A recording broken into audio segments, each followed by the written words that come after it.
Tere 3. K-klass!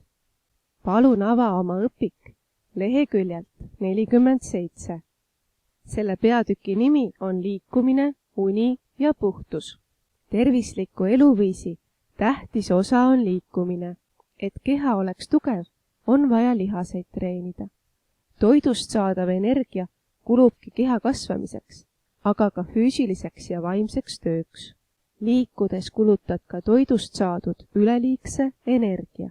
Nüüd uuri fotosid ja räägi, missugused on tervisele kasulikud liikumisviisid. Selle jaoks tegin sulle tabeli. Tervisele kasulikud liikumisviisid. Tervisele kasulikud liikumisviisid on jooksmine, kõndimine, ujumine, tantsimine. Suvel saab rattaga sõita, talvel võime suusatada.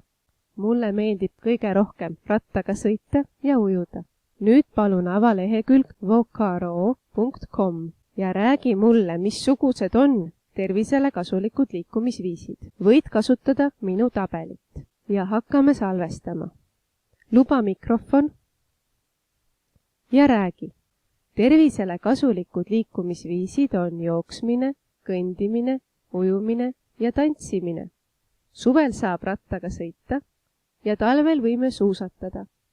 Mulle meeldib kõige rohkem rattaga sõita ja ujuda. Ja pane salvestus kinni ja saada mulle link või laadi alla ja saada see mulle e-mailile. Ootan teie töid, olge tublid!